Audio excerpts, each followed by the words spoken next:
Anyway, napabalita na po, no, na nagbitiw na bilang abogado itong si Kaufman at yung kanyang kasama, no, na si Jacobs, no. Well, bakit po sila nagbitiw?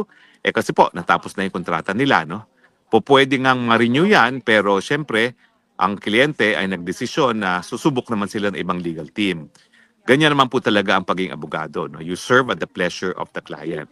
At wala namang dapat na ibigay na kahit anong dahilan kung bakit magpapalit ng abogado. It's simply a prerogative of the client. Ganun pa man, dahil ako naman po ay naging tagapagsalita at tagapagsalita pa rin ni Tatay Digong sa mga panahon na siya ay nakakulong, papasalamat talaga tayo kay Attorney Kaufman at sa buong team niya dahil we may have had disagreements pero ang totoo naman yan, nakita ko naman po talaga na nagmalasakit itong si Kaufman kay Tatay Digong at siya rin po ay nagbigay ng suporta, hindi lang ng legal, kundi kada punta niya sa kulungan. Siyempre, nakakausap niya si Tatay Digong, inaaliw niya si Tatay Digong. And the whole nation, those who support Tatay Digong, will always have this deep sense of appreciation for what Attorney Kaufman did. So, thank you very much, Attorney Kaufman, for caring about Tatay Digong and for doing your best to defend Tatay Digong. It was a very tough job, but you did it so well and we will ever be grateful. Sinabi naman po ni Kaufman na ang namili na ng abogado ay si Ma'am Hanelet at saka si Kitty.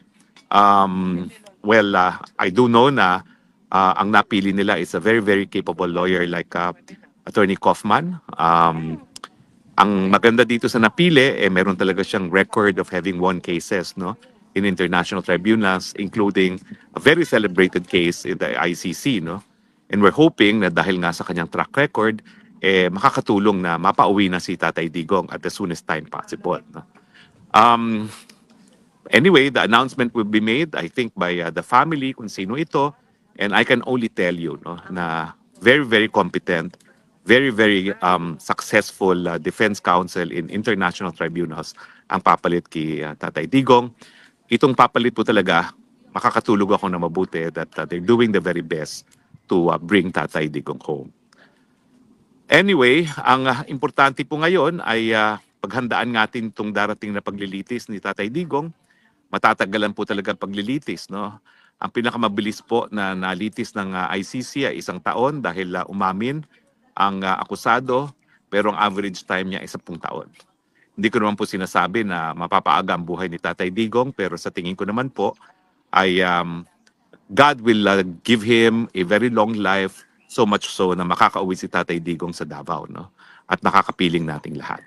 I'm confident na with the experience of the new lawyer, ay talaga naman po may pag-asa na mapauwi itong si Tatay Digong. Yun lang po masasabi ko at this point, no? Na I have all the confidence in the new lawyer that will be assisting Tatay Digong.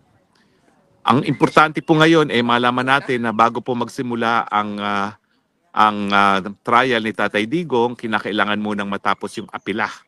Yung apila doon sa ruling ng pretrial chamber na confirmed ang charges.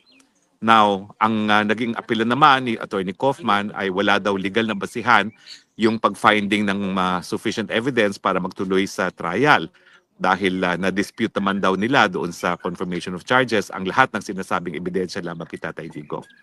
So tama naman po yan, hindi makakausad ang trial lang hindi nagde-decide ang appeals chamber doon sa apila.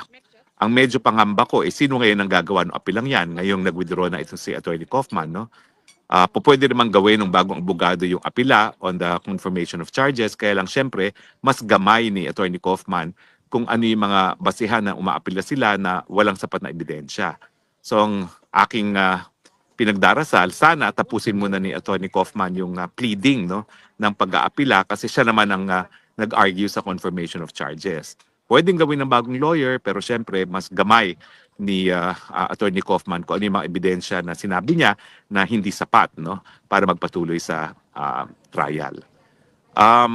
Ang aking inaasahan din, bagamat nagkaroon na ng desisyon ng hukuman on jurisdiction, na meron daw jurisdiction, sana mabuhay muli yan, lalo na yung aspeto ng epekto ng pagkakakidnap kay Tatay Digong.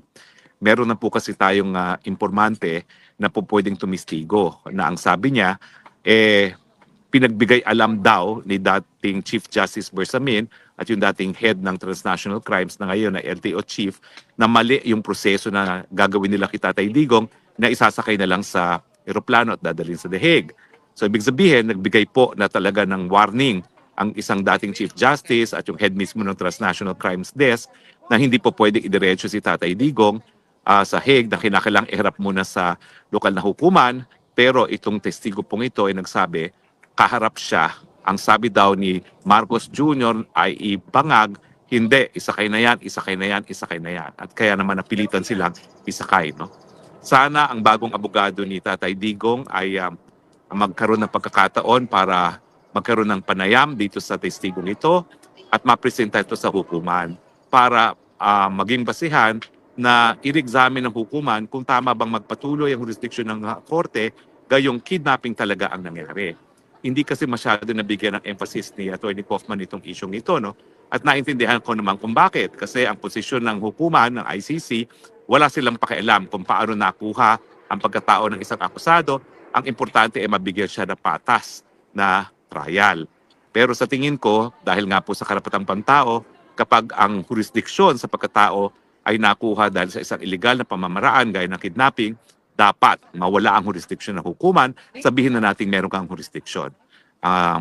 Kaya nga po, kung magkakaroon ako ng pagkakataon, yan ang aking imumungkahi sa bagong abogado ni Tatay Digong, gamitin yung issue ng illegality sa pag-arrest para mabuksan muli ang issue ng jurisdiction. Ulitin ko po ha, hindi naman na talagang uulitin lang yung issue kung may jurisdiction pa. Kung hindi, ang ipipresentang issue, anong epekto ng kidnapping. Ang sabi po kasi ng isang korte, South Africa Court, kapag ikaw ay gumawa ng isang illegal na bagay para makakuha ng jurisdiction sa pagkatao ng akusado, yan ay enough to decouple. Ibig sabihin ng decouple, pawala ng jurisdiction yung hukuman. At yan po yung pinakamabilis na pamamaraan para mapauwi si Tatay Digong.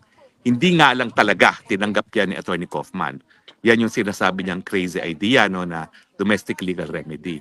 Pero sa akin, kinakailangan talaga lahat naman ng argumento para mapalaya ng mas maaga si Tatay Digong magamit.